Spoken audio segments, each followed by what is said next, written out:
Are you ready? Okay.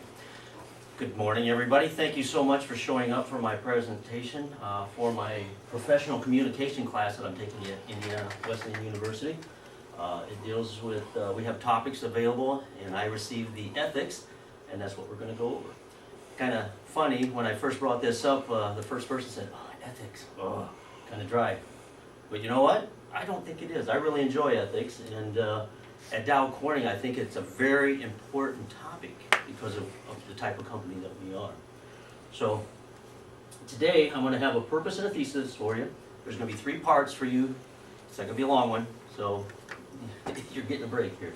Because ethics, you know, if you've ever had college courses, oh boy, you could spend weeks, months, years.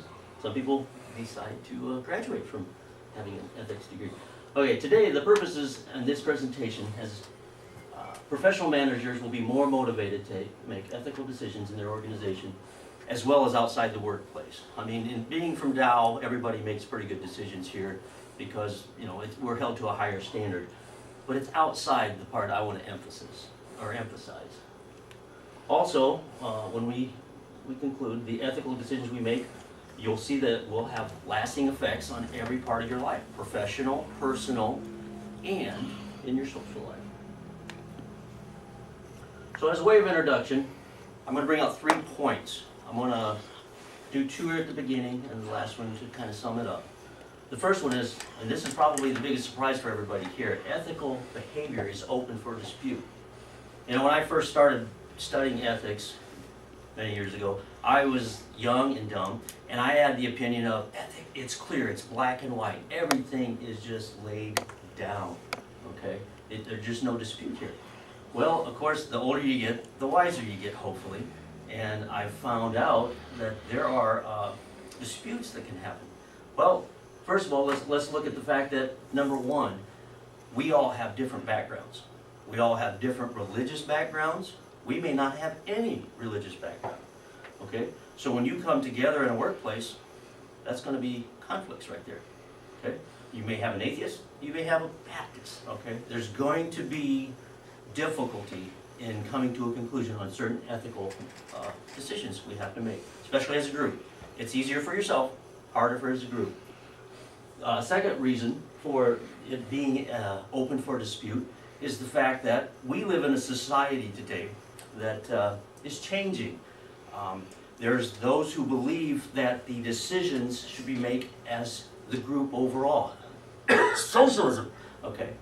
There's a problem there, right? There's a problem. You have to deal with being told by others, this is what is right, this is the standard. Okay. Thirdly, when I was growing up, I was just fascinated by NASA.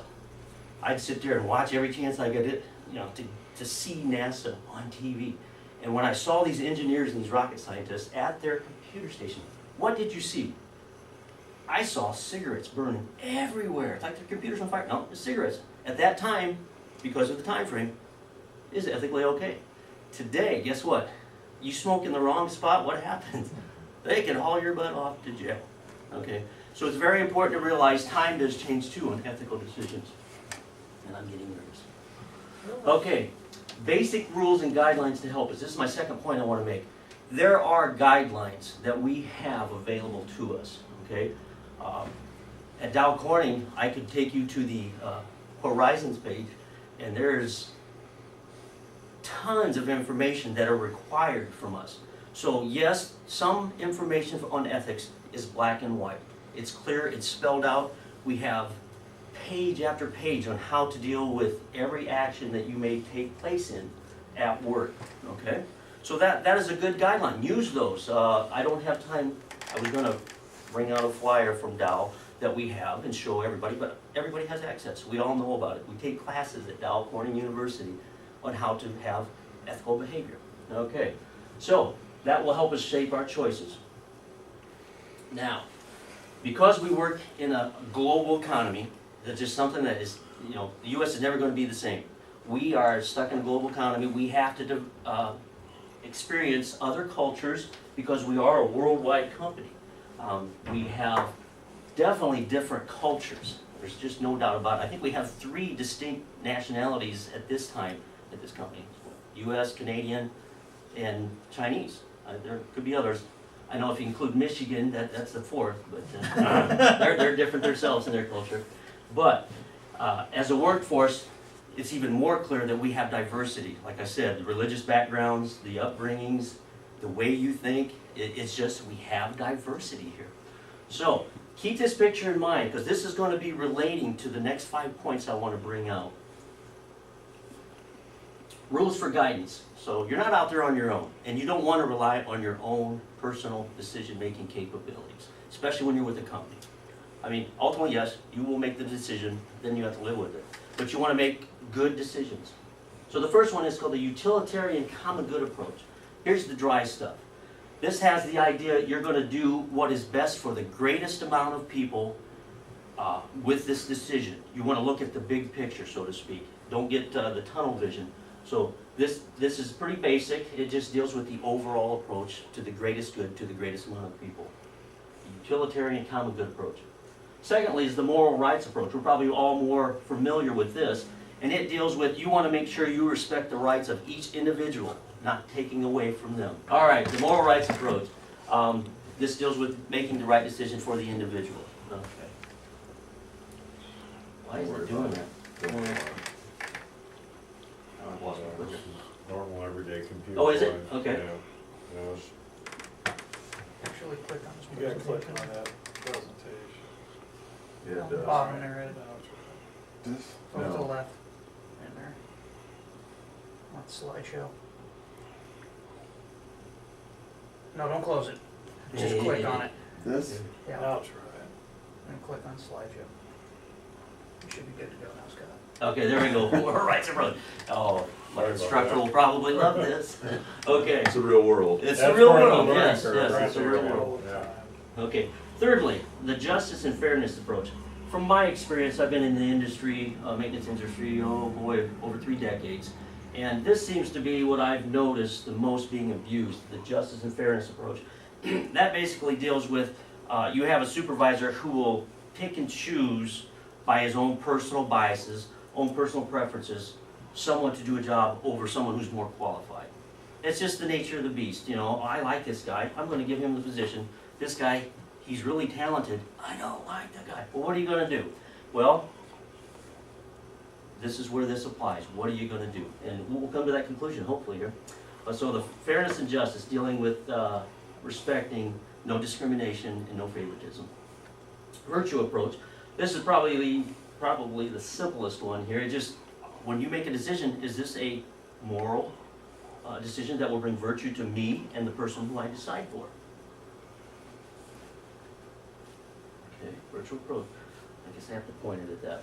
Lastly, I want to bring up, this is probably the most applicable test that we can do. There's 2 folds. For those of you who are professionals, okay, when you make a decision, I'm sure you are aware of the fact that, wow, when I make this decision, this department manager,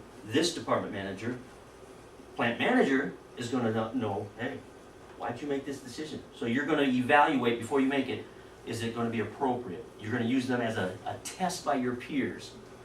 The publicity test is more for everybody in any decision, whether you're at work, home or play, wherever, whatever you're doing. If you make a decision, and we all do, in your head, you're going to do it in your head, right? You're going to think about, oh, this is okay, I'm going to do it this way.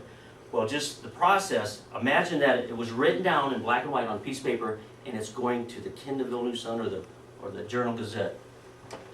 So when you make a decision, when it looks like in black and white, is that good? Was that a good decision? Oh, I chose this guy because he's my buddy. Over this guy who's, he's qualified more than anybody, but I just don't like him. Now, if that came out in print, how would you feel? How would others feel? So you have to be careful when you make decisions, and this is a good one to apply, the professional and publicity tests. Now, I want to go back to the picture real quick. I'm going to go back to these. Because I'm constrained, I'm limited on the number of slides I can have, I had to change it. That's why I had to make last-minute changes. I'm allowed so many slides. So this picture, I want to use it as an example, okay? At first you think, it's funny.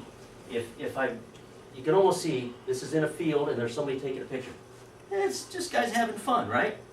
No big deals making it, unless you're a member of PETA or MAD, you see no problems with this, right? Hunters are fine, drinking, while you're not driving, nothing wrong with that. But rumor has it on the internet, where this picture where I researched to find it, says these guys decided to make a decision. They decided, they made a choice to take their show on the road. They ended up going down the interstate in Maine, driving thinking, isn't this funny, this is good. Well, guess what happened with that decision?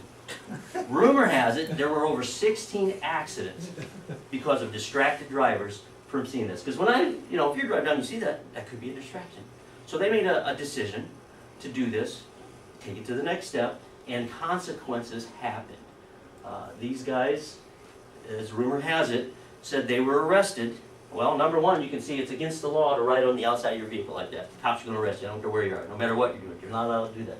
If they're truly drinking, which maybe this decision was involved with alcohol, they made poor decisions because you can't drink and drive. Not even a moose is allowed to drink and drive, okay? And of course, you have to look at the big picture. And that's where we go to applying these decisions. The utilitarian common good, well, the common good wasn't good for everybody because there were 16 accidents. So they made a bad decision. It involved other people, okay? The moral rights, well, if you offended somebody and they say, oh, it's a moose, and they wrecked, well, there again, you made a bad decision. The justice and fairness, some of these don't really apply to that situation. You can probably stretch it. You could say that is there. The virtue, what virtue? They were just having fun, okay? But when you deal with like the professional publicity test, just imagine, what if, I'm going to use Brad Parsley as an example. He's an avid hunter. Say that was him on top of the truck. Say his name was in the paper. Brad Parsley, who works at Dow Corning, who had the, we just received the Business of the Year last year. That is a very excellent thing to receive, right? I think it's wonderful. I was excited. I was glad to be in the parade because of that for the company. I was just proud of this company. What if his name was up there and Dow Corning's associated with it? We made an ethical decision that involved other people, and it was a bad response. Okay, so yes, in conclusion, to wrap this up because I'm limited on time, ethical decisions can make each of one of us better equipped in today's world of culture, workplace, and social environments. It does have an impact just because you're not at work. You make a decision, you're with a corporation that will hold you to a higher standard. And I think it's good for all of us just to sit back and think about when we make decisions how important they can be. No matter how simple they start, be careful. And I want to thank you all for coming to the presentation. For those of you who care about the references, there you go. It's hopefully according to the APA style format. And if you have any other questions, I'd be happy to answer them. Put them on there, or when we're done taping, that I'll be happy to answer. Thank you very much. Any questions?